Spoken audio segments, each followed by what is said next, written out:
Assalamualaikum warahmatullahi Assalamualaikum warahmatullahi taala wabarakatuh. Bismillahirrahmanirrahim. Alhamdulillahirabbil alamin. Wassalatu wassalamu ala asyrafil anbiya'i wal mursalin wa ala alihi wa sahbihi ajma'in. Subhanaka la ilma lana illa ma 'allamtana إنك أنت العليم الحكيم ولا حول ولا قوة إلا بالله العلي العظيم. رب اشرح لي صدري ويسر لي أمري واحلل عقدة من لساني يفقهوا قولي. رب يسر ولا تعسر وتمم بالخير. أما بعد. Terima kasih kepada pengurusi majlis. Terima kasih kepada ahli jawatankuasa dan terima kasih kepada yang menganjurkan saya hingga sampai ni kali selepas pada sakit ni kali kedua sampai Kedah. Tapi yang ni lama sikit. Yang hari tu yang dibawa oleh saudara Amin ni berlanjutan daripada Kedah pergi ke Kulim, ke Penang, lepas tu balik ke Kuala Lumpur. Yang ni banyak juga, banyak hari juga. Kira Kedah Perlis ni dalam 8 hari ke gitulah. Jadi Alhamdulillah. Asal ceritanya begitu Haji Mat nak datang round-round pasal duduk rumah ni dia jadi jemu. Lepas sakit tu rumah tu kerja masak nasi aja. Orang tempah nasi, masak nasi. Lama-lama dia jadi jemu. Jadi macam sihat tapi tak berapa segar. Jadi minta Haji Mat nak datang berjalan. Sebab selalu datang berjalan tempat dia Taman Serindit.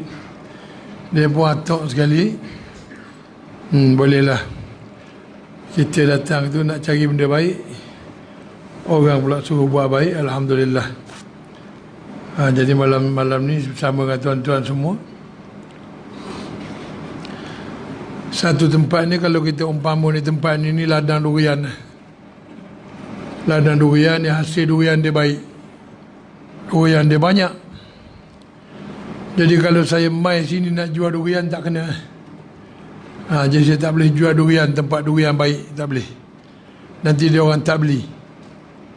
Jadi kita mai sini ni ladang durian, kita cerita nak jual burger, lain. Jadi baru dia orang tengok, ni burger tak biasa makan ni. Jadi kita makan burger pula. Kalau durian orang tak nak makan durian. Alhamdulillah hari ni tuan-tuan tengok dalam keadaan nak sebut pun rasa tak kena, tapi sebutlah sebab dah baca. Keadaan negara kita ni rasa macam, bila sebut keadaan negara tu rasa macam hebat sangat. Bukan faham sangat, tapi duk baca. Duk baca, tengok, duk dengar. Yang nampak sangat menyeramkan ialah nampak pertamanya goncangan-goncangan hebat mengenai akhlak. Goncangan-goncangan hebat akhlak ini tengoknya macam caranya nak menggoncang akidah. Orang Islam ni dia ada dua perkara. Satu, akidah dia benar. Akidah ini yang dikatakan sebagai satu ikatan simpul mati antara kita dengan Allah, yang berteraskan kepada 3 rukun. Rukun Islam, rukun iman dan rukun ihsan. Dan di dalam akidah itu, sebagaimana dia beritahu bahawa Nabi Muhammad itu diutuskan adalah untuk menyempurnakan akhlak. Dua perkara yang berbeza tapi ada hubung kait. Tetapi kalau realitinya yang saya tengok dengan mata kepala saya sendiri, saya ni kategorinya bangsa Melayu lah. Dan saya tak tengok orang lain dah, saya tengok dalam diri saya. Hari-hari saya duk minta dengan Allah, ya Allah, perbetulkanlah akhlak aku ni. Pasal apa? Pasal saya tahu akhlak saya buruk. Nak tahu akhlak buruk ni senang ya tuan-tuan. Cuba kita keluar kat simpang tu, main keluar je. Bawa motor, bawa kereta, tak tengok ke kanan, main keluar je. Lepas tu orang horn, pet, macam mana tindakan kita? Ada setengah orang tu dia tak ambil berat sebab tak kena langgar. Tapi orang horn tu dia marah. Kadang-kadang dia buat tanda-tanda tangan dia. Kadang-kadang keluar kata maki dia. Yang keluar simpang tu, yang lalu tu, dia pun ambil bahagian juga. Oi, kayu ke kata dia. Saya serupa. Jadi maknanya yang keluar tadi tu Muslim, yang nak langgar tadi pun Muslim. Terkeluar dua-dua akhlak tu. Oi, apa tak sabar ni kuang, hajak betul. Yang nak keluar, yang nak kena langgar tadi. Yang nak melanggar tu kata, apa ni kayu betul yang bawa lesen beli ke apa. Tu awal-awal dia lah, kalau bergaduh dia jadi lain pula. Akhlak tu duduk di situ. Akhlak ni berada dalam syukur dan sabar ni perkara yang sangat susah. Yang saya belajar tentang sabar ni, yang saya tak boleh buat sampai hari ni hari. Bila ustaz mengajar kata sabar itu di awal kejadian.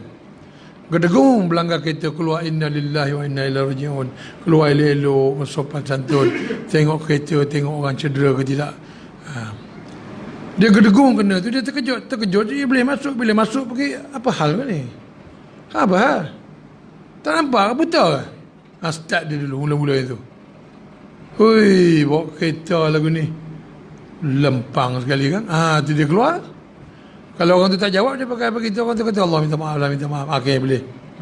Kalau orang tu kata, yang hang pun bawa laju sangat. Mula dah jadi. Ini orang Islam punya karakter. Kebanyakannya saya tengoklah bangsa saya. Saya kadang-kadang bawa kereta tu, duk tasbih lah macam-macam. Tapi lori horn, dia terkeluar juga pel tu. Terkejut ni tidak. Pasal jiwa tu sendiri, dia punya iman tu tidak kuat. Di mulut itu sebut yang baik-baik. Di jiwa tu dia tak lekat iman. Di mulut tu zahir. Manakala saya pernah tengok satu bangsa lagi yang saya pergi ke negara dia 2 minggu. Saya duduk negara dia 2 minggu saja. Negara Jepun. Yang orang lama pernah tengok dulu, Jepun yang datang sini tu, dia datang dalam kategori penakluk ataupun penjajah. Memang dia ganas. Dia datang nak menakluk negara ni. Jadi dia datang tu memang ganas dengan perkataan dia, dengan apa. Kalau datang nak berperang, dia cakap lembut-lembut, orang tak takut pula. Itu keadaan itu. Tapi kalau kita tengok masyarakat dia di Jepun, contoh pernah tengok masyarakat yang dekat traffic light, lampu merah, dia depan sekali. Bila dia berhenti kat traffic light, dia padam lampu. Orang belakang sampai belakang dia, padam lampu. Beraturlah 4-50 biji kereta tu, bila berhenti padam lampu. Jadi orang depan tak silau, orang depan sekarang tak silau. Tujuan dia apa? Tak nak kasih orang silau. Itu antara akhlak yang baik. Saya tertinggal kamera saya di stesen kereta api di Tokyo. Saya pergi Disneyland, budak-budak bawa jalan, saya pergi.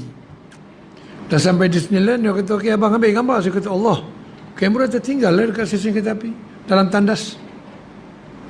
Katanya saudara tu, Gafar nama dia. Mari kita pergi ambil.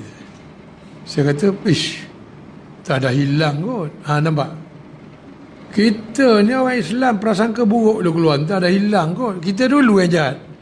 Tak tahu orang Jepun curi ke tidak, belum tahu. Tapi kita dulu mulut. Pasal apa kita cakap macam tu? Kalau kat tempat kita dah lama selamat dah. Kat tempat kita tu buka cincin, taruh atas, ambil semayang. Habis ambil semayang, nak ambil cincin pun tak ada lah, Aladin ambil lah. Ini perkara benar yang berlaku pada saya. Di Jepun tu kawan saya kata insyaAllah, dia kata orang Jepun ni tak buat macam itu, dia kata. Kita pun pergi naik kereta api balik. Kereta api laju 20 minit tu dia boleh menjangkau 120 km jarak dia. Jadi pergi 100 lebih kilometer, balik 100 lebih kilometer dalam masa 40 minit. Masuk 40 minit tu macam-macam jenis orang masuk dalam tandas tu. Masuk kamera tu ada kat situ. Dua depan singki depan ambil basuh tangan tu. Dua depan tu tak ada orang ambil. Tak ada orang tali tadi duduk macam tu lah. Sarung dia duduk macam tu lah. Tak ada orang belik-belik tengok. Kamera murah lah, aku tak nak lah. Ataupun ni kamera cik ayam ke pun ni. Tak ada orang tak ambil langsung. Itu dalam bab akhlak orang Jepun. Tapi kalau bab akidah tuan-tuan tengok, Masya Allah, teruk sungguh akidah dia. Akidah dia teruk. Dia satu keluarga, dia boleh masuk dalam satu kelab malam, duduk makan beramai-ramai, minum arak beramai-ramai. Macam kita lah buat kenduri keluarga, makan di restoran besar. Dia duduk minum arak apa semua. Dengan ada tarian bogel, anak cucu semua tengok akhlak dia. Tu akidah dia. Yang tu pula dia rosak. Sebab pada dia agama dia ada, bahagian agama dia menghalalkan benda tu. Yang kena ada benda tu untuk mengasuh kanak-kanak, rupanya dalam agama dia ada. Tapi berakhlak perbuatan jadi baik. Jadi kita ni tuan-tuan, hari ni peranan yang dibawa oleh orang-orang yang kita tengok hari ni, yang tuan-tuan mungkin tak rasa, ialah proses merosakkan akhlak. Pertama sekali melalui pemikiran. Pemikiran ni kita ambil satu kata perkataan Melayu, peribahasa Melayu ke, yang disebut Allah bisa tegal biasa. Mula-mula segala perkara yang tak elok yang datang dalam minda itu ialah perkara yang berbisa. Perkara yang berbisa. Bisa ni maksudnya kalau sekali kena, masuk wat lah. Atau kalau bahagian pemikiran dan jiwa sekali kena, jam. Saya ingat bisa yang mula-mula datang pada kaum muslimat pada awal 70-an, 72, 73. Baru-baru nak memayis tu jam. Tengok bisa yang pertama sampai pada muslimat, satu fashion yang nama dia Maxi nama dia. Orang lama ingatlah. Dia tutup daripada atas sampai ke bawah, lengan panjang, ada cekak lagi kat ujung lengan. Tak ada masalah kalau pakai tudung pun elok, boleh tutup dada belakang semua. Yang menimbulkan teguran orang-orang alim, dia ada satu tali kat belakang. Belakang pinggang ada tali satu, macam reben. Dia tarik main ke depan, dia ikat kasi kemas, buat reben di depan perut tu. Jadi yang di belakang tu dia naik tonggik sikit. Awal 70-an. Jadi bisa sekejap. Alim ulama' kata mula start membising. Pakaian Yahudi dah masuk. Pakaian iblis setan dah masuk. Itu istilah-istilah pada masa itu di tempat saya di Kelantan. Kemudian dalam pada duduk begitu dia Allah bisa. Lama-lama tegal biasa. Keluar bulan Januari, bulan Disember dah jadi biasa. Pakai dia macam pasal apa? Yang tegur orang alim saja. Masyarakat beli. Dia tak pergi jual Maxi pada ustazah. Dia pergi jual Maxi pada makcik-makcik kampung, pada kakak-kakak. Dia tahu mana market dia, pasaran dia tahu. Kalau dia jual Maxi kat ustazah, kena syarah pula nanti. Siap mengayak Quran dengan apa pula, naik malu pula. Jadi dia jual pada orang-orang yang dia tahu, dia kenal. Orang ni nampaknya suka kepada fashion. Macam mana dia boleh tahu orang tu suka pada fashion? Dia tengok perempuan ni suka dengar radio. Dia tengok perempuan ni suka dengar nyanyian dalam radio. Jadi ke situ dia pergi. Ustazah, dia baca Quran, dia tak dengar radio, jadi tak boleh masuk.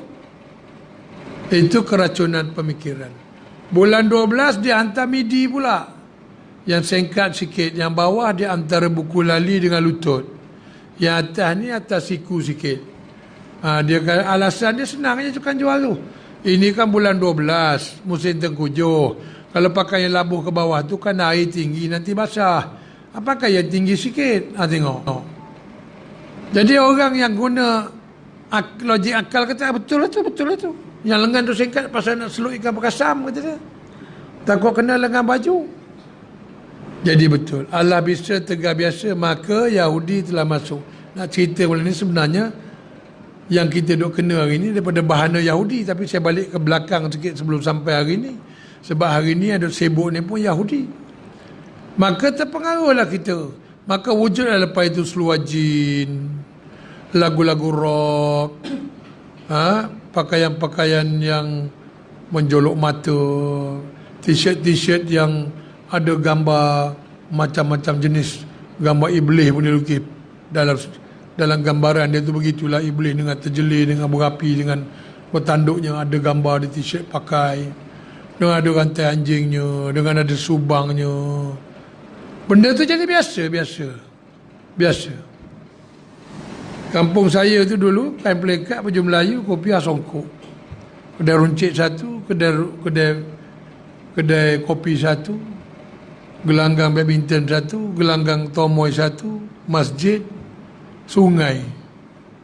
Lepas tu hutan tempat budak-budak main sorok-sorok. Itu aja. Tapi bila datang pakaian tu tadi, TV pun ada sebiji dalam kampung. Dibenar oleh tuan rumah tengok sekali seminggu malam Sabtu filem Melayu. Rupanya sekali seminggu itu saya dah tengok filem Melayu itu, dia membuatkan saya timbul cita-cita nak jadi pelakon rupanya. Saya boleh nak jadi pelakon, duduk kat kampung dengan kain pelikat buruk dengan baju Melayu tu. Pasal tengok Piramli Nordin Ahmad, apa cerita dia, kajang Pak Malau, kajang berlipat, kajang hamba mengkuang layu, dagang Pak Malau, dagang bertempat, dagang hamba musafir lalu. Ni wayang ni tengok tahun 70-an ni boleh hafal lagi sampai hari tu. Tu hebat tu. Filem dengan lagu tahun 72, ingin bersua, DJ Deep, muda lagi, boleh hafal lagi sampai hari. Ini kehebatan Yahudi. Yang paling hebat Yahudi ni, dia tak ada kat sini. Cubalah merayap langsung Sungai Petani ke Alustar ke, tak jumpa Yahudi. Pasal kata sini, kalau pergi Kuala Lumpur cari, tak ada Yahudi. Yahudi tidak ada. Tapi di mana-mana dalam dunia, kita akan baca ghairil maghdubi alaihim. Kita minta supaya Allah jaga kita daripada golongan yang dimurkai ini. Golongan yang dimurkai ini ialah Yahudi. Dalam tafsiran ayat itu Yahudi. Sebelumnya kita minta tunjuk jalan yang lurus, jalan Nabi-Nabi, jalan alim ulama. Tapi minta jauhlah daripada kumpulan yang dimurkai ini. Yang dimurkai ini yang dikenali dengan nama Yahudi. Yang dimurkai ini yang disebut dengan Israel. Yang dimurkai ini yang didoktrin oleh nama Zionis. Zionis ni macam parti sebenarnya. Parti orang Yahudi. Jadi kat sini tuan-tuan, parti Yahudi itu Zionis tak ada kat sini. Tapi kalau tuan-tuan kaji betul-betul, ada parti yang mengikut Zionis kat sini. Ini tuan-tuan faham saya cakap tu? Ada parti yang mengikut kehendak Zionis. Orang Yahudi ni, dia buat 10 zaman moden. Dia, Yahudi ni jahat daripada asal lagi. Ini bangsa yang Allah beri paling banyak Nabi dan Rasul pada dia. Tapi dia orang lah bangsa yang bunuh Nabi. Orang lain tak pernah. Dia dibunuh Nabi. Asal nama keturunan bagus, Israel, hamba Allah. Dari bahasa Ibraninya, Israel itu maksudnya hamba Allah. Isra itu hamba, Il itu Allah, hamba Allah. Daripada siapa? Daripada Nabi Yakub bin Ishaq bin Ibrahim. Nabi Ibrahim Khalilullah. Tapi walaupun kau keturunan baik, tapi kau dah jenis jahat. Sampai dimasuk dalam Fatihah yang Nabi ambil di Sidratul Muntaha dalam Isra Mi'raj itu, ada bacaan minta kita ni dijaga oleh Allah daripada kaum yang dimurkai, di mana Allah marah sangat dengan dia. Sebab dia bunuh Nabi, lepas tu dia boleh menyorokkan fakta-fakta tentang kenabian dan kerasulan Nabi Muhammad sallallahu alaihi wasallam. Dia tak beritahu kepada orang-orang Yahudi yang tak reti membaca kitab Taurat ni, dia tak beritahu apa tanda Nabi, apa tanda Rasul yang akan keluar. Sebab Nabi keluar di kalangan bahasa Arab, bangsa Arab, dia marah. Orang Yahudi ni ada juga yang tak reti baca, yang ummi ramai juga. Dia punya orang alim dia yang pandai, tapi dia tak beritahu. Jadi sejak daripada hari itu dia berniat ni nak menghancurkan umat Islam. Tuan-tuan pernah terjumpa tak orang Yahudi ni, dia buat satu majlis, dia mengajak orang-orang agama lain, mari sama-sama masuk dalam agama kami.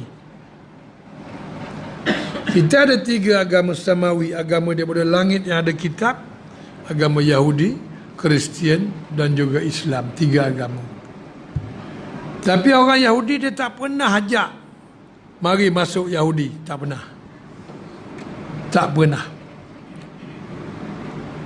Maka dia jadi satu bangsa yang kerja dia nak menyesatkan orang, sebab dia tahu akhirnya dia akan masuk neraka.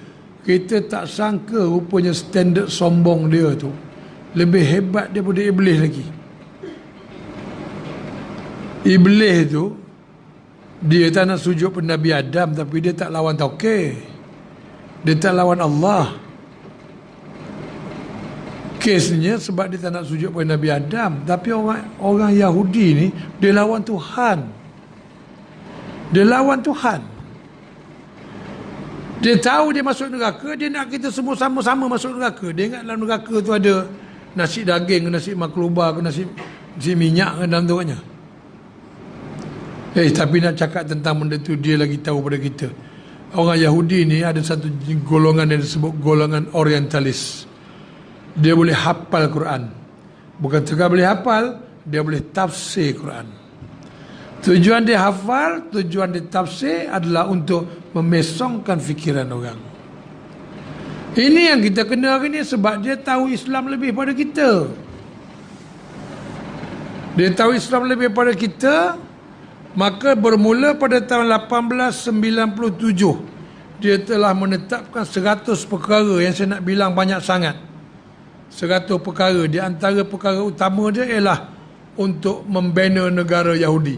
Maka pada tahun 1947 dia berjaya mengambil Baitul Maqdis.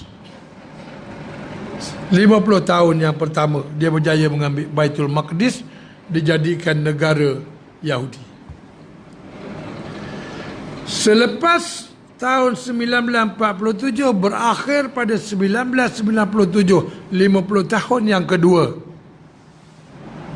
dia masuk ke dalam semua negara-negara Islam ni dengan muzik, dengan fashion. Tuan-tuan, saya terkena 26 tahun dalam bidang muzik. Bila saya duduk dalam bidang muzik 26 tahun, bila saya balik kampung dengan membawa kejayaan,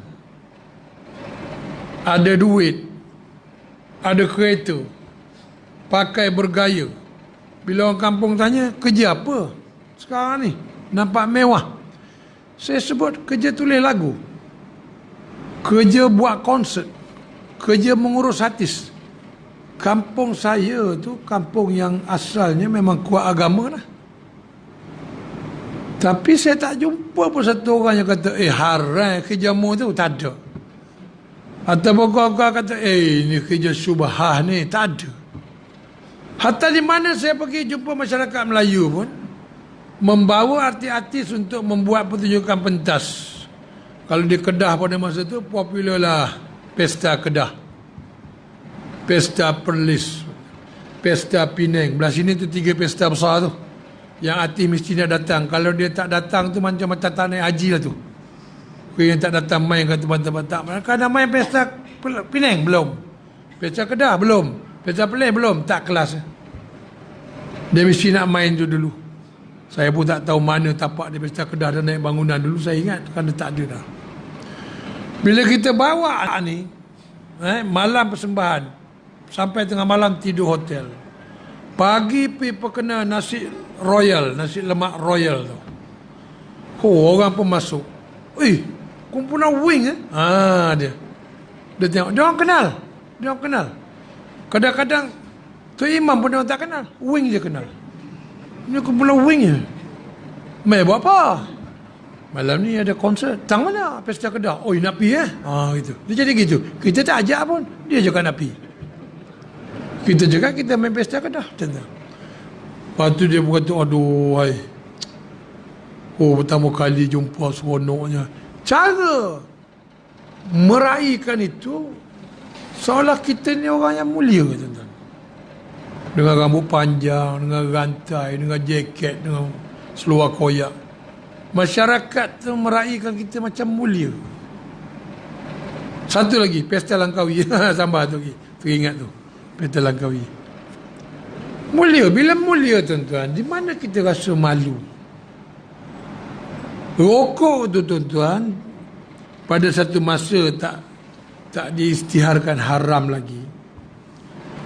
Orang isap. Tapi kadang-kadangnya orang tu malu sebab kat belakang rokok tu ada tulis, amaran oleh kerajaan Malaysia, merokok membahayakan kesihatan. Lepas tu bubuh gambar pula orang leher berlubang, kaki potong, jadi ada malu sikit. Dia isap juga tapi jauh pada orang. Pasal dia tahu tidak dialu-alukan mengisap rokok dalam masyarakat ataupun dalam kenduri ke dalam apa. Ini tengok keadaan, tengok tempat. Macam hari ni yang terbaru pula tu rokok elektronik.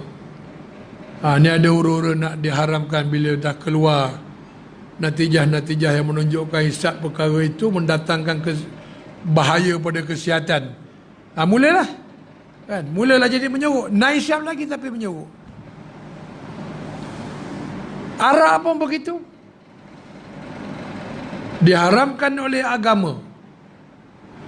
Diberi syarat orang-orang Islam tak boleh minum arak. Maka orang Islam tak minum arak.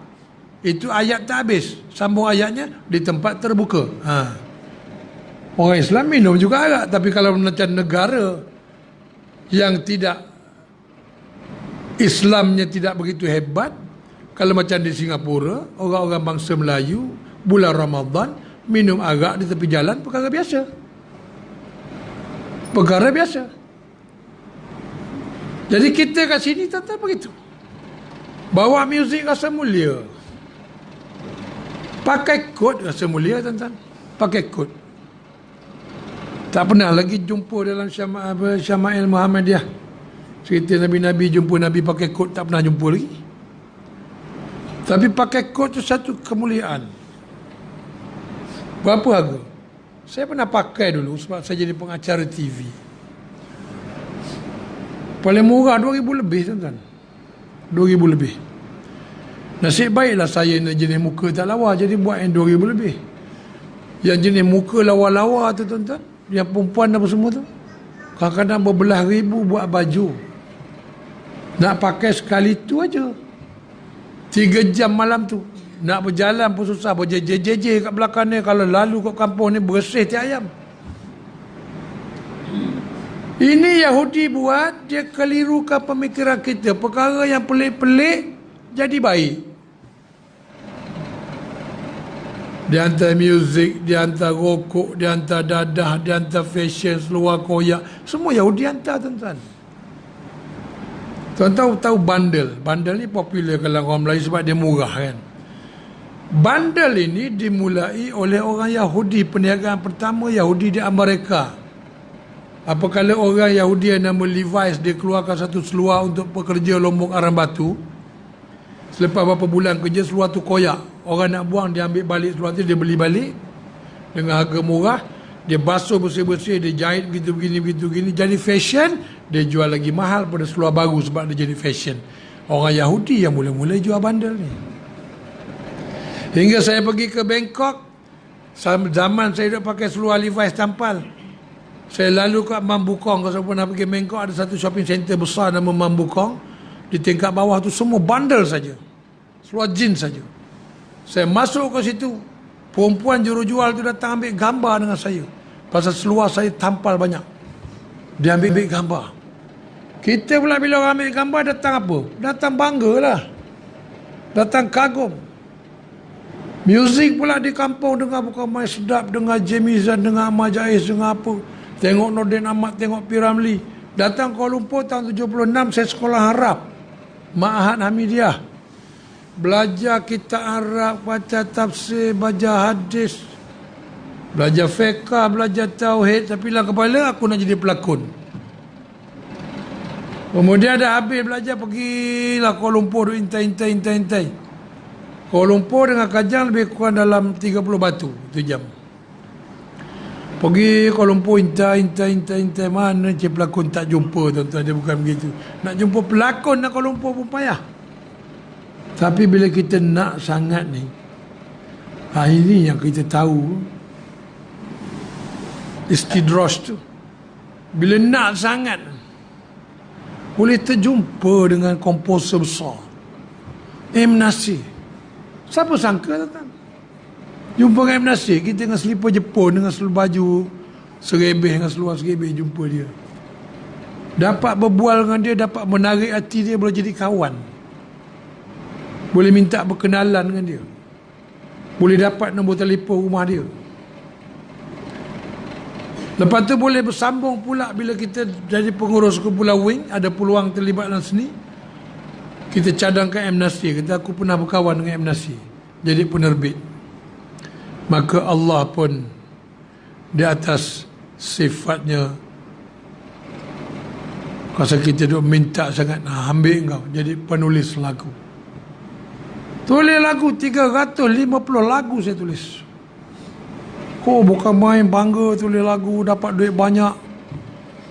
Boleh beli kereta, boleh beli rumah, boleh kahwin, boleh suap anak-anak tanpa memikirkan duit itu sumber dia apa.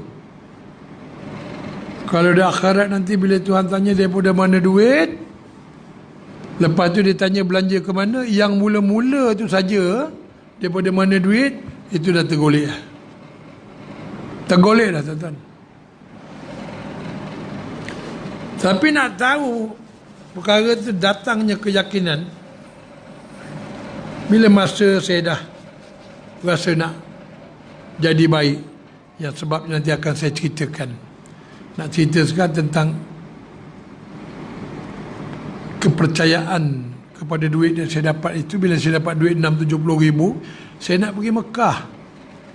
Saya pergi jumpalah dengan ustaz yang pernah saya ikut dia sikit-sikit, Ustaz Dr. Zulkifli Al-Bakri, Mufti Wilayah. Pergi pejabat dia, terjam pejabat dia dekat Masjid Negara. Pergi jumpa, kata Ustaz, Ana nak pergi Mekah lah. Oh, bagus. Ada duit? Ada. Mana dapat?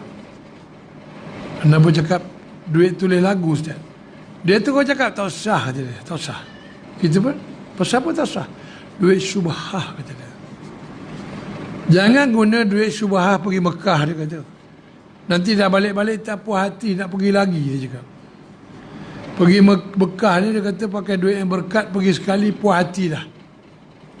Yalah, dalam rukun tu pun disebut sembahyang 5 kali, puasa 30 hari bulan Ramadan, zakat sekali setahun, haji sekali seumur hidup. Jadi betul lah tu, pergi sekali tapi dengan duit berkat, kata dia. Kalau duit yang syubhah, dia kata, nah ya lah, orang lain asyik, kalau kita ada duit kita asyik potong barisan orang lain. Ini yang berlaku. Jadi saya tak pergi. Dia kata bawa jual nasi sekarang tu, kumpul duit nasi, dapat duit tu baru pergi Mekah. Kenapa saya boleh jadi macam tu? Sedangkan Yahudi telah meracuni pemikiran saya banyak sangat. Yahudi racun pikiran saya bukan setakat fashion dan muzik.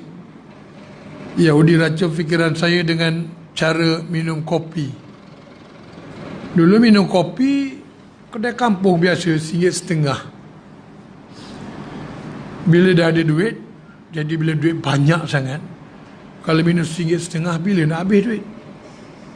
Dia kena minum tempat RM12. Ada ke kedai kopi yang RM12 segelas? Nama dia Starbucks. Boleh jadi di Al-Ustaz ni ada kot Starbucks Coffee RM12 satu mak. Bukan sedap pun. Nak lawan dengan kopi baling ke, nak lawan dengan kopi marang, jauh. Gelas minum RM12. Kadang-kadang minum tak habis. Bukan nak minum sangat, nak suruh orang nampak aku ni duk minum kedai ni mahal, maknanya aku ni ada duit. Kita kalau kita kaya, kita orang tak tahu kita kaya, tak puas hati, tuan. Kita duit berjuta dalam bank, naik Honda Cup, tak puas hati. Mesti nak naik kereta mewah. Sebab tu orang kadang-kadang dia tak ada duit pun dia usaha nak bawa kereta mewah supaya nak menimbulkan persepsi orang. Persepsi ni kerja Yahudi. Persepsi ni anggapan. Supaya orang beranggapan kaya si Mat Nullah ni pakai BMW. Jadi kalau Mat tu hantar anak dia meminang anak dia, dia terima je. Mat pakai BMW, jangan main-main. Terima je pinangan dia.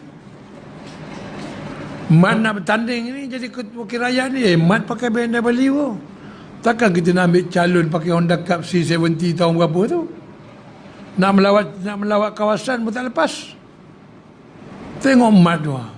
Ada BMW, ada Navara, ada macam-macam tu. Pergi tengok-tengok dekat bank, semua nama orang lain di kereta tu. Dia dah bankruptcy.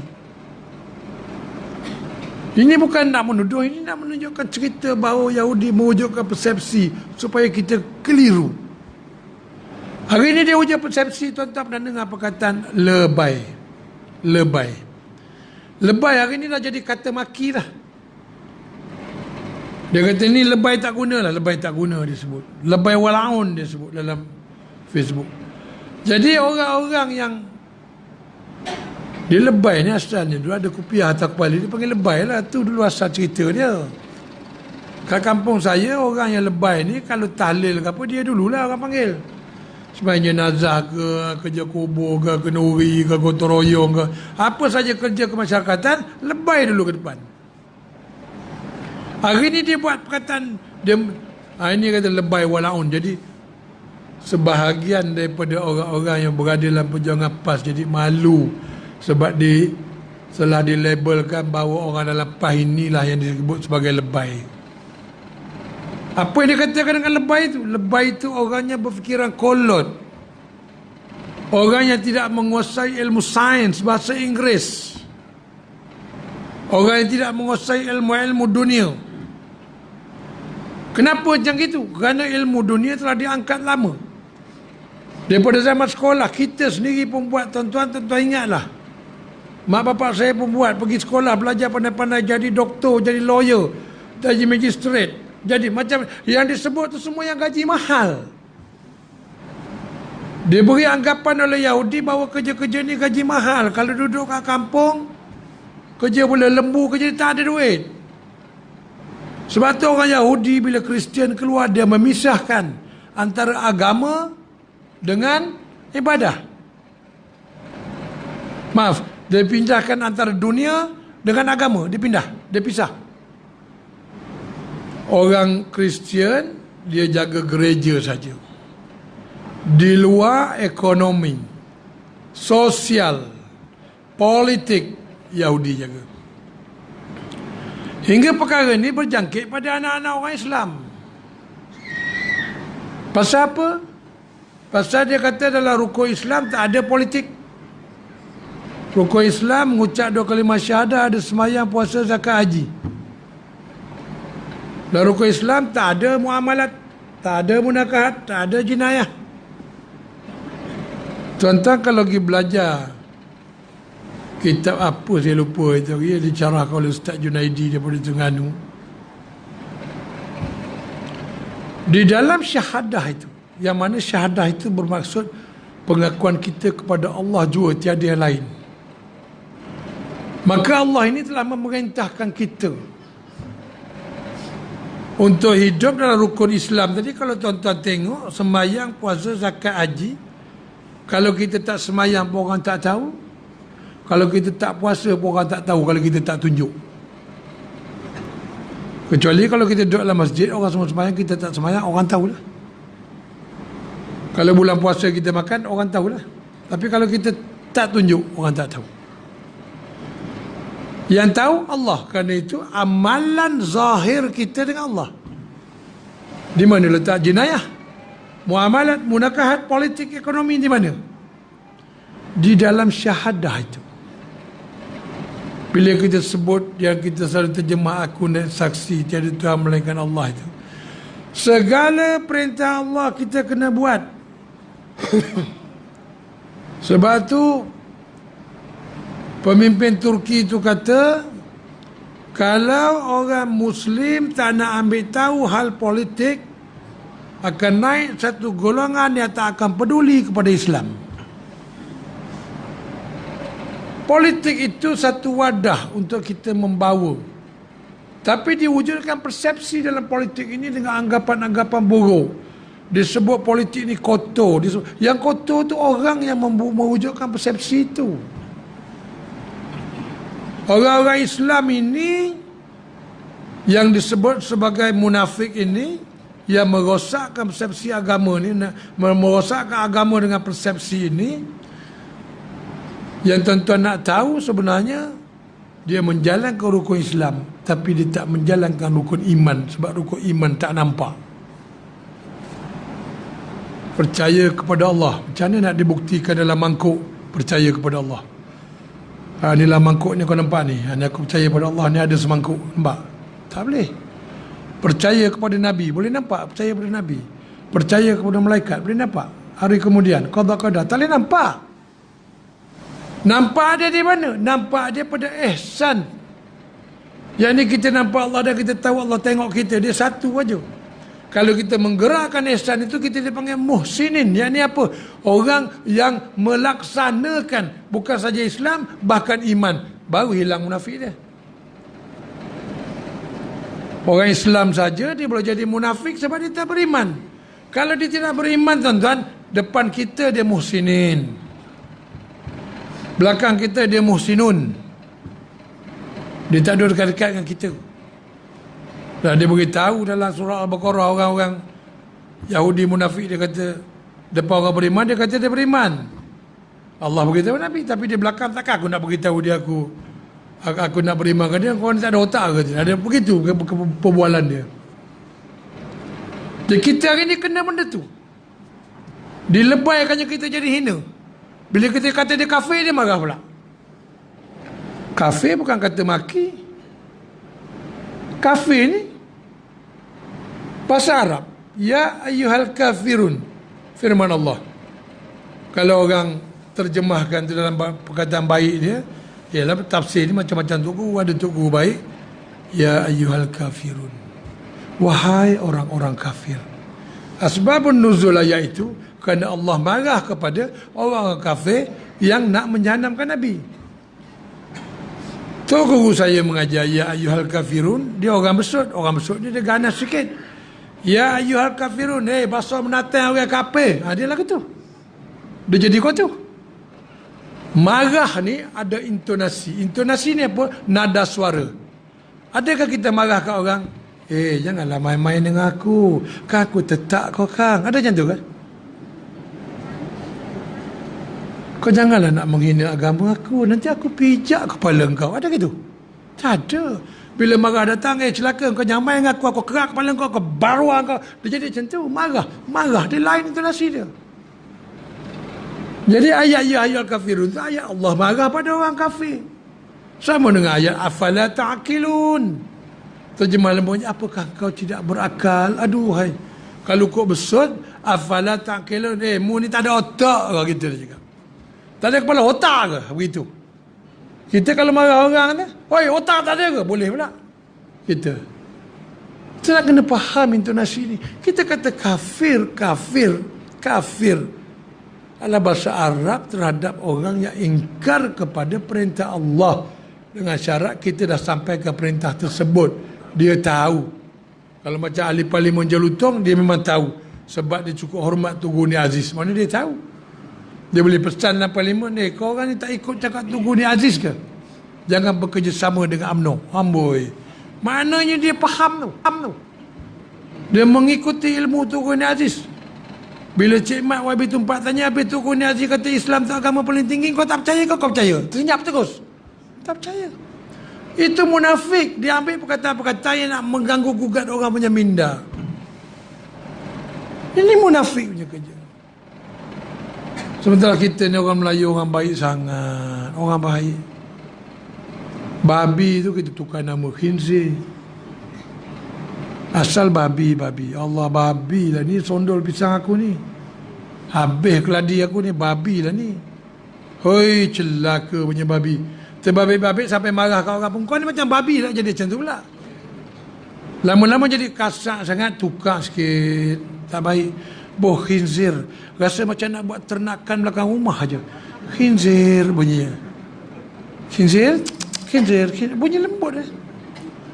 Kau pernah dengar mak orang maki? Kau ni macam khinzir lah. Pernah dengar? Tak pernah. Orang Melayu punya baik. Anak haram. Dulu itu anak haram tu. Yang dilahirkan tanpa pengetahuan siapakah bapanya. Alam drama macam itu. Kasar sangat. Tukar anak luar nikah. Maknanya tak sempat nak menikah, terlanjur di luar nikah. Lama-lama tak seronok bunyi. Kena kat saudara mara dia berkata anak luar nikah tak seronok. Tukarlah anak tidak sah taraf. Macam yang salah tu jabatan pendaftaran pula. Dah beranak, jabatan pendaftaran kata tak sah taraf ni. Macam dia pula salah. Inilah Melayu. Bila orang cakap lebay jadi malu. Bila kita cakap kafir dia marah. Pernah tak tahu ada cerita lawak tak tahu betul ke tidak. Dia kata Sami Belu menangis. Saya akan jumpa Datuk Seri Dr. Mahathir. Mengadu pada Datuk Seri ni orang-orang Melayu sudah panggil saya kafir, dia kata. Nah, dia jadi marah. Main sedih orang panggil dia kafir. Dan memang dia kafir. Masa hari ni kita nak lembut, kadang kita tukar non-Muslim, bukan Muslim. Dah tentu-tentulah bukan Muslim. Tapi apa nama dia? Apa nama dia? Dia ingat satu kata maki. Tuan-tuan kalau pergi satu tempat di Sabah. Di Sabah, Pulau Banggi. Pulau Banggi ni pulau yang paling besar dalam Malaysia. Saya ada 2-3 kali ikut projek-projek dakwah sana. Oh, susah tempat dia. Nak berjalan dari tempat ke tempat, jalan raya tak ada. Dengan kalau hujan berselut dia punya cacing besar-besar jari ni. Tak biasa. Kalau kemarau betul, tinggal batu, sungai semua air tak ada. Jadi kita pergi sana jumpa Melayu, 3 jenis Melayu. Kat sini kalau tengok muka Melayu, kalau pakai kot pun kita tahu dia Islam. Sebab muka Melayu. Tapi kalau pergi sana jangan main-main bagi salam. Dia ada Kristian, ada Islam, ada Melayu yang tak ada agama. Maknanya ada Melayu kafir di sana. Kat sini kalau kita Melayu tu anggapan kita tu semua Islam lah.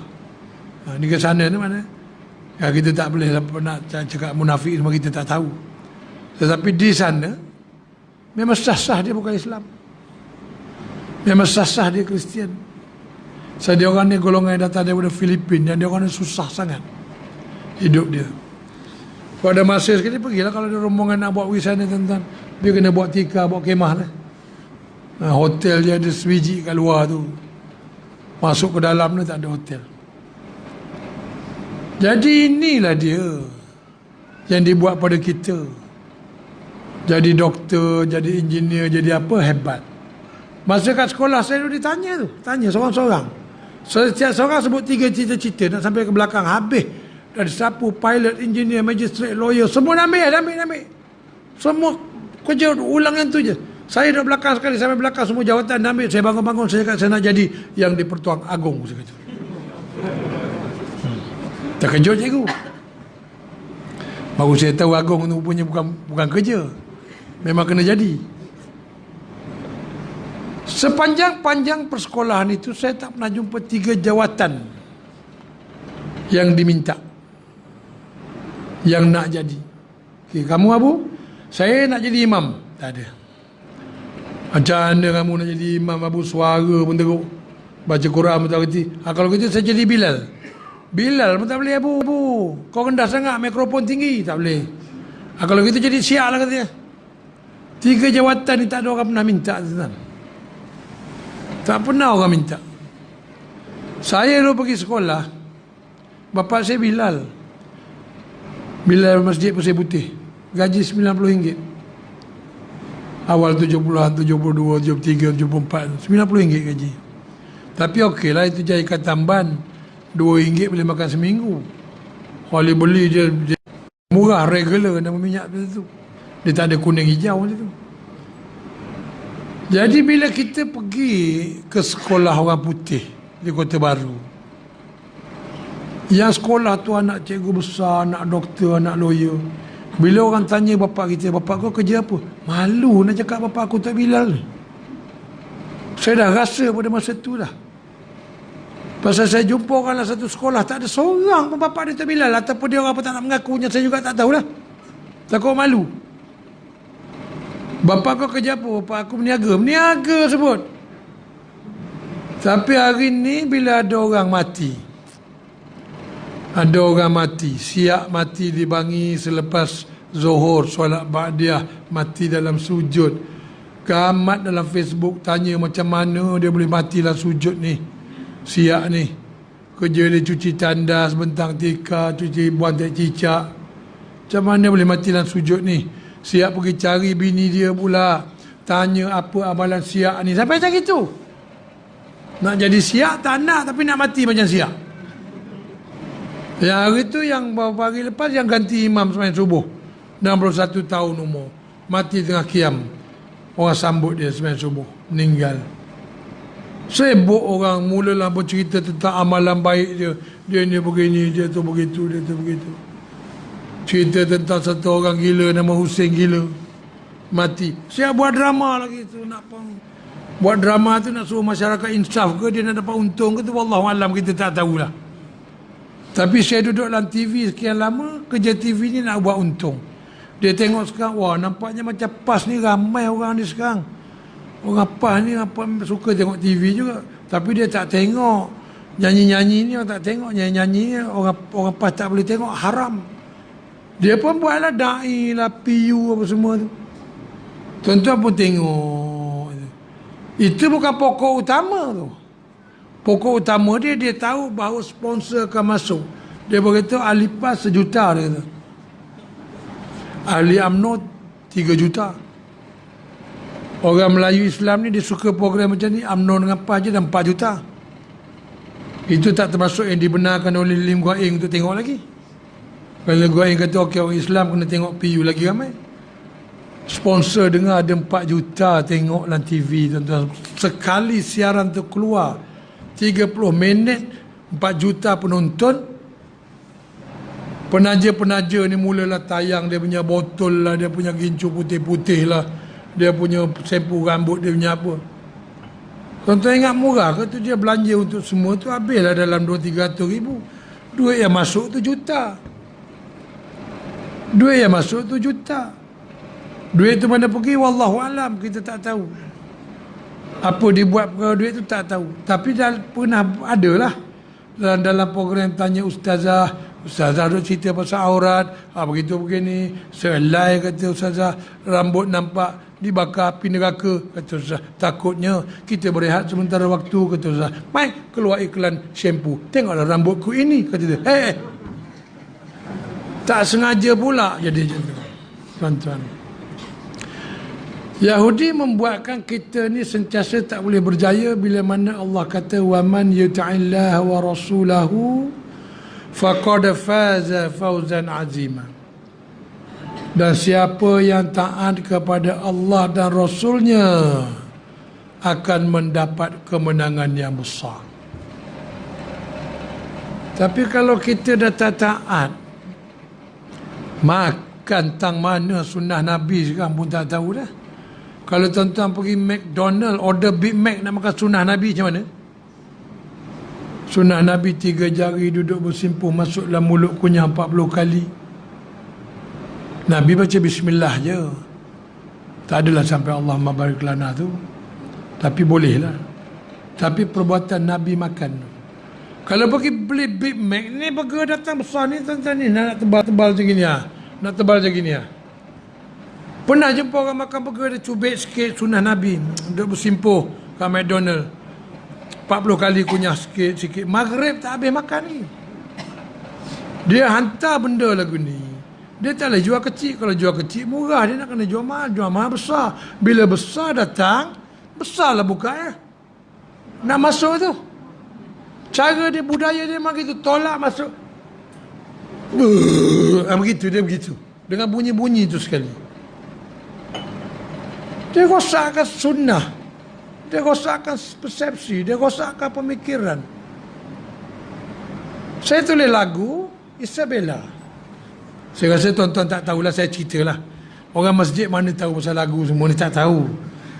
Itu kadang-kadang susah nak cerita tentang benda-benda jahat dekat kalangan orang baik ni. Pasal saya dulu orang jahat, maka saya boleh cerita lah. Dulu saya tulis lagu Isabella. Isabella adalah kisah cinta dua dunia. Orang dengar tu. Ni orang-orang yang kagum dengan bahasa. Cinta dua dunia. Dunia ni ada satu, tapi cinta dua dunia. Imaginasi dia. Dahsyat cinta ni, dua dunia. Macam tu. Mengapa kita berjumpa namun akhirnya terpisah? Allah sedih yang dengar. Tak tengok perkataan, tak tengok gambar, tak nampak muka Isabella betul ke cantik, tak nampak muka lelaki tu betul ke handsome. Sedih. Sedih. Kerana apa? Kerana ini adalah asuhan Yahudi mempermainkan bahasa dalam bentuk kreatif yang mendatangkan kekaguman manusia. Manusia kagum. Mengapa kita berjumpa namun akhirnya terpisah? Ditegur oleh Ustaz Syed Qadir Al-Jofri, dia kata, Abang Bob tulis, mengapa kita berjumpa namun akhirnya terpisah, ya Ustaz? Abang sekolah Arab tu, sekolah. Abang belajar qada dan qadar, belajar. Abang tak rasa ke mengapa kita berjumpa namun akhirnya terpisah termasuk dalam qada dan qadar Allah? Kita pun, betul lah Ustaz. Tapi pasal apa yang buat tulis?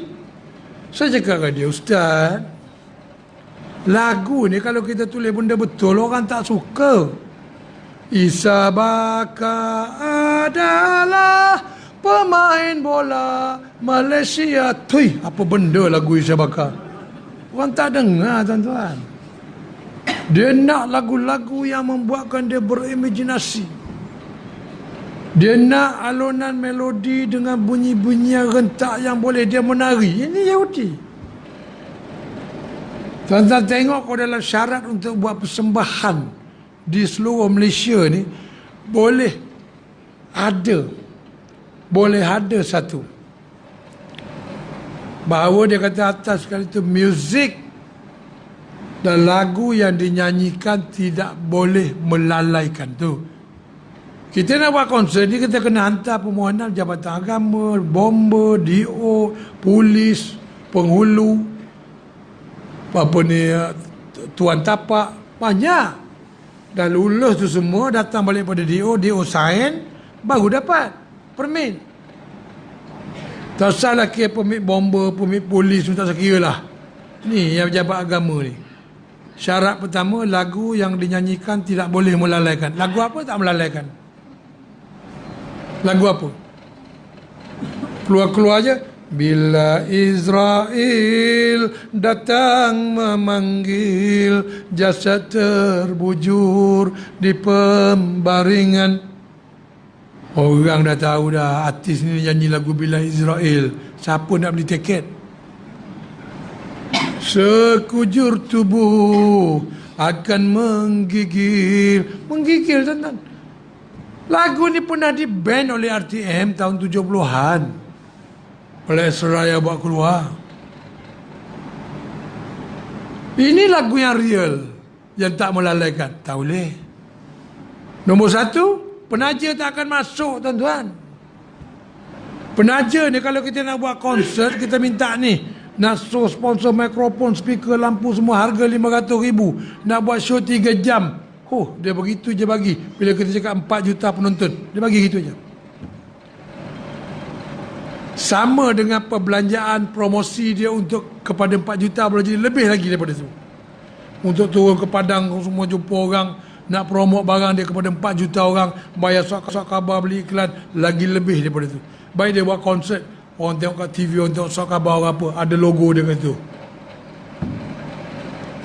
Cuba kalau masjid ni lah, masjid tuan-tuan banyak, tuan-tuan masjid dah sembahyang Jumaat banyak tempat.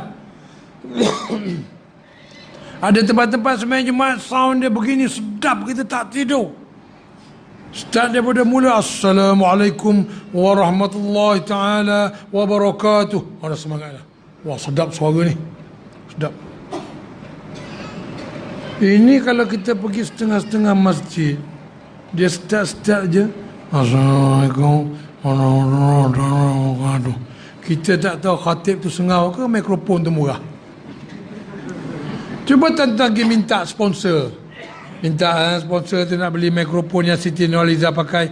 Yang Siti Nurhaliza pakai tu nama dia Shure SM58 made in England. Harga dia 1,500. Nak bagi kat khatib dengan imam ni.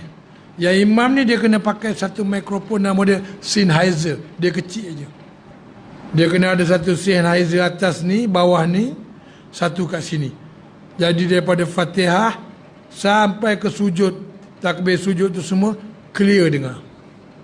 Kita nak kena ingat juga, kadang-kadang ada orang buta sembahyang dengan kita, dia tak nampak. Kalau dia tak dengar takbir, dia duduk berdiri kat itu sampai habis, tak naya dia. Orang baca khutbah, Allah Akbar, baca ayat Quran tiap-tiap minggu, kerja khutbah Jumaat tu nak suruh kita ni umur bertambah seminggu sekali, takwa pun bertambah untuk mendapatkan tingkat tertinggi dia di sisi Allah. Tapi kalau baca ayat takwa tu, ya ayyuhallazina amanu taqullaha haqqa tuqatih wa la tamutunna illa wa antum muslimun. Allah, tuan-tuan makan lauk daging, khatib tu bagus, daging tu sedap, garam tak ada, macam itulah. Hilang selera. Itu tuan-tuan kalau tuan-tuan tengok mikrofon murah, ramai khatib, ramai makmum jemaah yang bersetuju khatib terganggu, sekejap terganggu, semua ganggu, setuju. Padahal mikrofon sengau, tidur tuan-tuan tu semua tu, daripada depan ke belakang. Khatib tu patut ada satu lagi speaker yang menghadap pada dia. Nak beli speaker kena tanya pendapat pakar. Speaker besar ni berapa orang boleh dengar? Kalau dia kata speaker besar ni untuk 300 orang, jangan beli banyak-banyak, rugi. Jangan beli banyak-banyak. Ilmu tu penting. Yahudi buat Teletubbies. Ni untuk ibu-ibu. Sekarang tak tahu ada lagi ke tak Teletubbies. Teletubbies ni program kartun untuk kanak-kanak. Saya pernah baca dia orang sebut Teletubbies ni, kita pun tak faham. Apa benda, tapi budak-budak tengok, budak-budak kecil baby tengok je. Dalam Teletubbies tu color-color yang digunakan semua terang. Color tu yang menarik minda pandangan dia orang, dan color-color tu masuk dalam minda dia orang. Color-color ni semua, warna-warna tu di dalam kartun tu semua, satu masa dia akan melekat dengan satu jenis muzik yang ada di hati dia. Ada dulu-dulu kita duduk dengar Ahmad Jaiz, duduk dengar Jamizan. Ada kan kita terbayang nak jumpa satu lagu yang jenis macam, dah tak tahu lagu kita, dia bercakap je. Engkau duduk mana, aku duduk sini, dah makan belum? Kita berjalan lah, jalan-jalan lah, engkau apa hal, engkau apa hal. Hal mana-mana dengar. Kita pun tak pandai lagu ke apa benda ni. Di Barat dah lama dia buat macam tu. Boleh, yang terpengaruh dengan benda itu bukan orang dalam zaman tu, orang yang zaman Teletubbies tu. Kemudian dia keluarkan lagu-lagu begitu pasal apa tuan-tuan? Lagu begitu dia jadi satu macam goyangan dia, tapi perkataan dia tu bahaya sebab ada lagu-lagu di antaranya yang menyekutukan Allah dalam bahasa Inggeris. Maka sebab itulah kita kena melihat dengan halus. Hari ni yang tuan-tuan tengok ni dia orang test. Dulu dia orang pernah test macam ni, mengamuk semua. Salman Al-Rushdie buat di luar negara. Satanic versus. Hina Nabi. Satu dunia cari Salman Rushdie nak bunuh. Orang kafir, orang munafik takut. Dah. Jangan buat. Sekarang Malaysia dia tengok dia menang. Bila dia menang, anggapan dia, persepsi dia bahawa orang-orang Islam sudah terhakis keimanan dia. Dia orang tak undi PAS. Dia orang tak undi Melayu Islam UMNO. Dia orang undi DAP. Terhakis. Lepas tu dia rasa terhakis, dia pun try. Dia try ni. Dia hantar seorang hina Nabi Muhammad. Apa feedback dia? Apa kesan dia? Kalau dulu hina, marah. Kalau sekarang, ya dia tengok, marah lagi tapi kurang sikit. Dia tengok gitu je. Dia buat kurang, dia provoke bangsa pula di Universiti Melaya. Tengok orang marah sangat tak? Orang Islam Melayu ini sudah diresapi oleh orang-orang Yahudi. Dia jadi 3 golongan, tuan-tuan. Yang pun ada ceritakan dalam oleh Allah mengenai segolongan orang Yahudi yang diharamkan untuk menjala pada hari Sabtu. Tuan-tuan tahu cerita tu. Hari Sabtu Allah tak bagi dijalikan. Maka dengan sebab larangan itu wujud 3 golongan. Satu yang jala juga, yang degil, yang jala juga. Kedua, yang berdakwah, jangan menjala. Yang ketiga ni yang banyak dalam golongan kita hari ni, kau punya halah. Kau nak menjala, kau punya suka. Kau tak nak menjala, kau punya suka. Kau nak berdakwah, kau punya suka. Kau tak nak berdakwah, kau punya suka. Golongan yang ramai duduk dalam masyarakat Islam hari ni. Yang tuan-tuan dah sebut tapagar tu, yang itulah. Jadi orang ingat tapagar ni dia selamat bila Tuhan turunkan bala. Golongan yang pertama menjala ikan tadi hancur lebur. Macam di Palu. Tenggelam semua rumah. Golongan kedua, ketiga, apa keuntungan dia dapat sebab dalam kampung yang sama? Habis minimarket, 7-Eleven, panggung wayang, masjid, semua habis jahanam. Dia orang sengsara hidup. Walaupun dia tak hancur. Kita ni tuan-tuan, kalau kita membiarkan, kata Salahuddin Al-Ayyubi, orang kafir bila dipimpin dia taat. Salahuddin Al-Ayyubi ni zaman bila? Di zaman kerajaan Andalusia dulu, lama ni cerita ni. Dia dah beritahu dah. Orang kafir ni kalau dia sikit dia taat, dia pimpin dia taat. Tapi kalau dia memimpin akan sampai peringkat dia bunuh orang Islam. Ada bukti? Ada. Tengok Myanmar. Tengok China. Disebut Uyghur, suku bangsa Cina juga. Saya pernah jumpa dengan dia orang di masjid airport. Memang Cina betul lah. Dengan muka, dengan apa, dengan badan. Cuma dia pakai kopiah, pakai baju pagoda, pakai seluar besar, janggut putih panjang. Dan dia punya ukhuwah memang dahsyat. Dia tak kenal pun, tapi dia nampak kita nak masuk masjid, dia keluar masjid, dia peluk. From China, kata dia. Kita cakap, oh hebat. Tapi kena bunuh. Sekarang yang terbaru dengan kita tak tahu wallahualam ni. Tapi kita kena ambil cana lah perkara-perkara yang buruk berlaku. Dikatakan orang-orang Uyghur ni dibunuh, ambil organ dia untuk dijual. Sebab tu kan banyak orang nak tukar organ pergi ke China. Nak tukar buah pinggang pergi ke China, nak tukar jantung pergi ke China. Di Balkan dulu. Di mana lagi? Di yang terbaru ni yang tak besar sangat di Indonesia. Tempat orang yang hitam, tak pun nama dia panggil. Di Indonesia tu. Mana lagi? LCC itu pun sama. Tapi dia tengok daripada pandangan lain. Dia kata LTTE itu macam Hamas. Sebab pada dia LTTE itu halal. Begitu. Kita ni tengok Hamas tu halal, Israel tu haram. Macam itu. Dia tengok ke situ. Tapi kalau dia tengok daripada segi tindakan keganasan, tak boleh pakai. Dan dalam sejarah, kalau tuan-tuan kaji, saya tak baca banyak sangat lah, tapi adalah saya baca juga. Setakat yang saya baca tu, saya tak pernah jumpa pun satu lagi sejarah orang Islam yang menzalimi orang minoriti dalam negara dia. Tak ada. Tak pernah jumpa. Singapura tuan-tuan, dia taklah bunuh. Pasal apa? Pasal bahasa dia bahasa kebangsaan. Bahasa Melayu, bahasa kebangsaan dia. Singapura main-main. Menteri-menteri dia cakap Melayu lebih. Perdana Menteri dia Lee Hsien Loong cakap Melayu. Hoi. Kalau limkit siang dengar, patut ada malu lah. Bercakap dengan bahasa baku. Kalah Anwar Ibrahim. Agama resmi dia Islam. Singapura. Kota silap saya. Menteri dia kan main Singapura. Dia pernah bercakap, dia kata kami di Singapura merasa sangat gembira kerana orang-orang Melayu dan bukan Melayu boleh hidup bersama. Antara orang-orang Islam dan bukan Islam, semuanya hidup dalam keadaan harmoni, berteraskan sekular. Dia sebut sekular itu. Jadi orang pun percaya sekular itu bagus. Sedang kalau ikut kata Profesor Dr. Salah Ahmad Khalidi, seorang pengkaji Yahudi, dia kata perkataan sekular itu kalau diterjemah kepada bahasa Arab, maksud dia tak ada agama. No religion.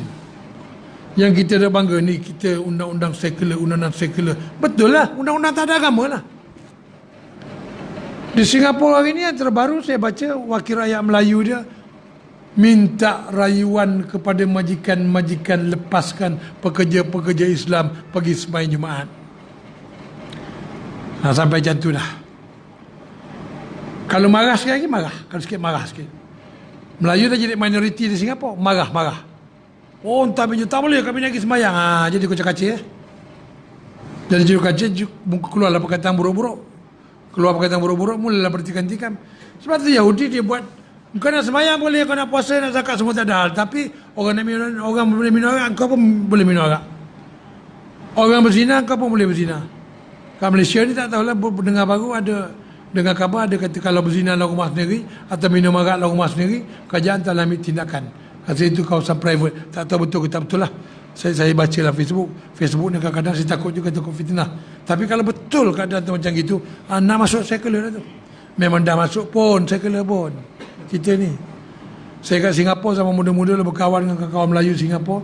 Bila pergi makan, ada orang Melayu yang makan babi.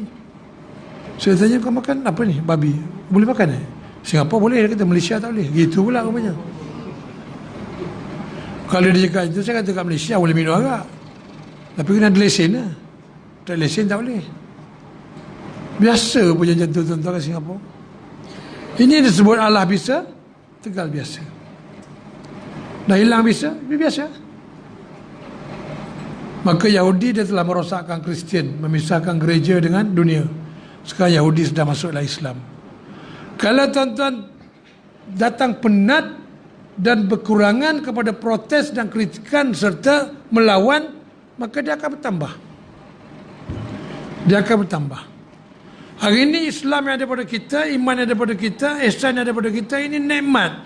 Maka Allah kata, la in syakartum la azidannakum wa la in kafartum inna azabi lasyadid.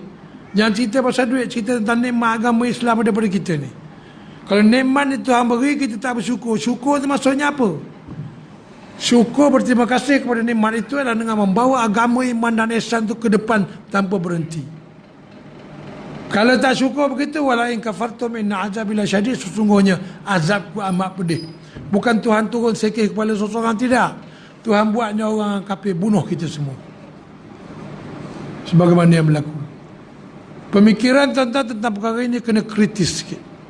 Kalau kita tak boleh berfikir secara kritis sebab kita ni orang jenis fikir ringan-ringan, ikutlah orang-orang alim. Orang-orang yang ahli Quran, ustaz-ustaz yang kita yakin bahawa dia boleh menjadi mursyid kita. Terang-terang saya bagi tahu kenapa saya ikut Tugu Haji, sebab Tugu Haji itu mursyid saya. Tak pernah lagi dalam pemerhatian saya, ataupun kalau ada apa-apa yang meragukan, saya kaji, saya cek, perkara itu merosakkan Islam, tak ada. Maka saya ikut Tugu Haji. Kadang-kadang dia orang buat gambar nakal tu.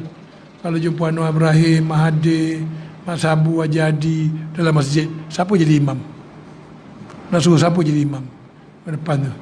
Saya pun malu nak cakap, takkan saya suruh orang lain, mesti Tugu Haji. Sebab dalam empat orang tu semua dia seorang pakai serban lah. Kan? Begitulah maknanya tanggapan Islam ni mesti kepada Islamik. Itu saya baru mengulas Yahudi daripada sudut persepsi. Dia ada banyak lagi. Daripada sudut ekonomi, sudut sosial, sudut politik, ada banyak lagi. Dia malam ni saya ulas tu je dulu. Tuan-tuan boleh tuan-tuan fikir dan tengok Bagaimana Yahudi telah mewujudkan persepsi daripada segi pendengaran, penglihatan, pemakaian, pemakanan, pemasyarakatan, pergaulan, gaya hidup. Ini persepsi-persepsi Yahudi dah masuk dalam hidup kita semua. Tuan-tuan kalau rasa gagah tuan-tuan pakai baju dengan kain kat masjid ni satu perkara yang okey, tuan-tuan pakai kain yang sama dengan baju Melayu dan kopiah yang sama, tuan-tuan pergi KLCC. Seorang-seorang berdiri di tengah KLCC tu, tengok apa orang lain kata. Yang lalu tu pakai skirt, pakai apa, tengok ni dia kata ni spesies nak pupus ni mana datang ni. Buat rombongan sekali orang kampung ni pergi KLCC bagi borang. Borang belah kiri tandakan pangkah kalau jumpa orang pakai kopiah. Belah kanan tandakan pangkah kalau jumpa orang pakai skirt. Apa kita tengok KLCC. Boleh jadi duduk 2 minggu jumpa orang pakai kopiah sekali. Pakai skirt duduk pukul 10 dia buka tu belum pukul 1 dah penuh dah belah kanan tu. Jadi kalau dapatan begitu, apa dia punya jawapan, natijah dia? Natijah dia Islam tak boleh menang. Islam belum boleh menang. Kita jangan tengok jauh-jauh, kita tengok kita, anak-anak, isteri. Lepas tu tengok jiran. Lepas tengok masyarakat. Semua orang memperjuangkan Islam ke? Ataupun orang Islam memperjuangkan berbagai-bagai cara. Kita tengok itulah. Tuan-tuan lebih maklum lah tempat tuan-tuan. Kalau tuan-tuan tengok begitu, perkara pertama nak kena selamatkan diri, keluarga, masyarakat. Selamat tu dulu. Sebab tu dia ayat wal takum minkum ummatun yad'una ilal khair tu nak kena tengok dalam kampung kita ni siapa sebahagian itu ada ke tak ada. Walaupun kifayah buat seorang lain tak payah, tapi mesti nak ada. Kalau tak ada, alamatlah. Alamat, tuan-tuan ingat ni Kuala Kedah ni. Ni Kuala Kedah. Bukan Bukit Selambau, Kuala Kedah, dekat dengan laut. Kalau Allah tu membala datang tsunami sikit lagi. Jangan main. Saya tengok dulu yang tsunami datang di Pantai Merdeka tu. Wish, ampun Tuhan. Dia saya tunjuk tinggi mana ombak. Dia tunjuk tu, selut dekat pokok kelapa. Atas pelepah kelapa tu ada ikan mati dalam tu, tuan-tuan. Hoi, saya insaf sungguh saya. Hei, kawan balik gambar daripada Palu, tunjuk rumah-rumah kampung tenggelam, tinggal padan jarak, padan terkukuh, nampak bekas pasir tu berpusing macam kisaran blender tu.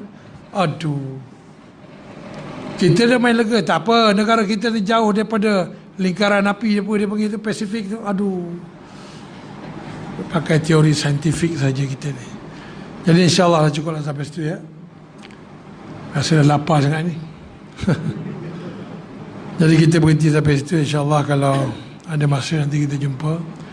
Cuma saya nak beritahukan bahawa saya rasa bangga lah datang tempat tuan-tuan ada markas macam ni walaupun kecil, tapi tuan-tuan istiqamah menghidupkan. Dan insyaAllah Tok Haji Hadi kata kalau tak menang zaman kita pun tak apa, akan menang zaman akan datang. Yang penting kita bergerak dan berjalan.